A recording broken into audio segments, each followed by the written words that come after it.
శ్రీకాకుళం జిల్లాలోని ఓ శివాలయంలోని ఒకేసారి 3 ఎలుగుబంట్లు ప్రవేశించి హల్చల్ చేశాయి. సువర్ణపురం గ్రామంలోకి వచ్చాయి బల్లుకాలు.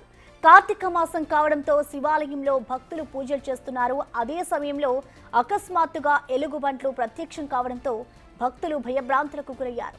ఒక్కసారిగా ఎలుగుబంట్లను చూడగానే భక్తులు పరుగులు తీశారు. గ్రామస్తుల అరుపులతో ఎలుగుబంట్లు అక్కడి నుండి పరుగులు తీశాయి.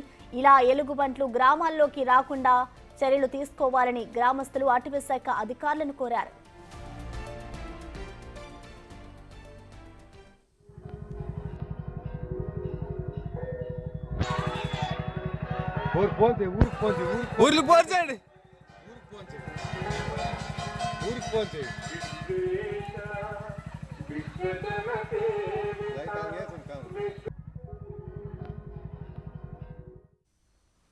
దీనికి సంబంధించిన కంప్లీట్ డీటెయిల్స్ ని మా ప్రతినిధి రాము అందిస్తారు. రాము, చెప్పండి, అసలు ఎలుగుబంట్ల సంచారానికి సంబంధించిన గ్రామస్తులు ఏమంటున్నారు?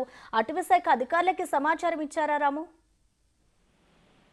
తప్పన శ్రీకాకుళం జిల్లా పలాసలో ఎందుకంటే ఆ చుట్టుపక్కల కొన్ని వేల ఎకరాల్లో జీడి తోటలు ఉంటాయి. జీడి తోటలకి ఆనుకునే గ్రామాలన్నీ కూడా ఉంటాయి. అందుకే ప్రతి నిత్యం కూడా ఎలుగుబంట్లు వీధుల్లోకి రావడం అనేది కూడా పలాస నియోజకవర్గంలో పరిపాటిగా ఉంటుంది. అయితే ఈ రోజు ఉదయం 4 గంటల సమయంలో చాలా మంది, అంటే పౌర్ణమి కావడంతో చాలా మంది భక్తులు మందస మండలంలోని సువర్ణపురంలోని శివాలయానికి వెళ్లారు.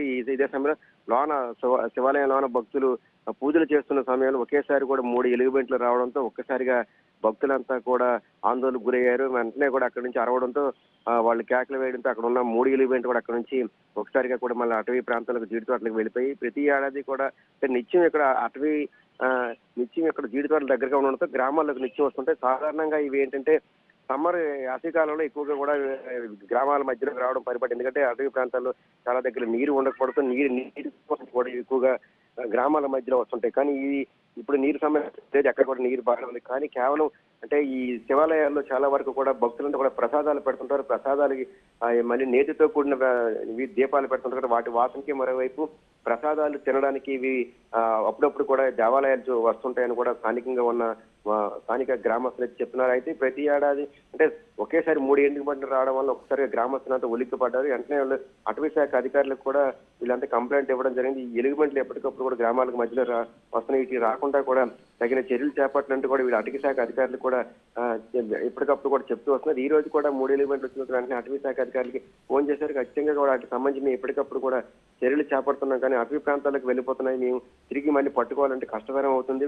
గ్రామాల్లోకి వచ్చి ఎక్కడైనా ఇంటిలోకి వాటిని చొరబడిపోయినప్పుడు తప్ప మిగతా సమయాల్లో అవి మాకు దొరకడం కష్టం అవుతుందని కూడా అటవీ శాఖ అధికారులు చెప్తున్నారు. గత ఏడాది కూడా ఏదైతే వజ్రపుత్తూరు మండలం అనకాపల్లి గ్రామంలో కూడా ఒక జీడి తోటలో పనిచేస్తున్న 5గురు పనిచేస్తున్న సమయంలో కూడా అక్కడ ఎలుగుబంటి రావడంతో అక్కడి నుంచి ఆ ఎలుగుబంటి కూడా 5గురి మీద దాడి చేసి అందులో 2ని కూడా చంపేసి ఒక వ్యక్తికి కూడా తీవ్ర గాయాలవి. మరోవైపు కూడా గత ఏడాది మెట్టూరు ప్రాంతంలో కూడా ఇంట్లో కూడా 2 ఎలుగుబంట్లు అది యాసవికాలం కావడంతో నీటి కోసం అని చెప్పి వచ్చి వెంటనే అక్కడ జనాల తాకిడి ఉండడంతో ఇంట్లో దూరిపోవడంతో ఆడు ఉదయం నుంచి మధ్యాహ్నం వరకు కూడా అటవీ శాఖలు శ్రమించిన తర్వాత వాటిని ఎలుగుబంటిని మత్తు ఇంజెక్షన్ పట్టుకుని తిరిగి దాన్ని విశాఖపట్నం జూకి తరలించడం జరిగింది. ఇక్కడ ప్రతిసారి కూడా ఎలుగుబంట్లు అనేవి కూడా పలాస చుట్టుపక్కల ప్రాంతాల్లో కూడా జీడి తోటలకి అటవీ ప్రాంతాలకు ఆనుకుని గ్రామాలు ఉండడం వల్ల తరచుగా వీధులకు వస్తుంటే ఈ రోజు 3 ఎలుగుబంట్లు ఒకేసారి శివాలయానికి చుట్టుపక్కల రావడంతో ఒక్కసారిగా భక్తులంతా కూడా ఆందోళన గురి అక్కడి నుంచి పరుగులు తీశారు. పరుగులు తీసి కేకలేసిన సమయంలో ఆ 3 ఎలుగుబంట్లు కూడా తిరిగి జీడి తోటలోకి వెళ్ళిపోవడం జరిగింది. అయితే గ్రామస్తులంతా కూడా ఆందోళన చెందుతున్నారు. ఏ సమయం అయితే రాత్రిపూట పలాస చుట్టుపక్కల ప్రాంతాల్లో చాలా వరకు ప్రజలంతా కూడా రాత్రిపూట వీధిలోనికి రావడానికి కూడా చాలా వరకు అంటే ఎవరో రారు. ఎందుకంటే ఎక్కువగా అక్కడ అడవి పందులతో పాటు ఎలుగుబంట్లు ఎక్కువగా తిరుగుతుంటాయి కాబట్టి చాలా వరకు కూడా 7 గంటల ముందే వారంతా కూడా ఇళ్లకు చేరుకోవడం జరుగుతుంది. ఒకవేళ రావాల్సి వస్తే గుంపులుగా జనాలు వచ్చి వెళ్తుంటారు తప్ప రాత్రిపూట ఎవరు కూడా సింగిల్ గా వచ్చే సాహసం చేయలేని పరిస్థితి. అటవీ శాఖ అధికారులకి ఎన్నిసార్లు చెప్పినా సరే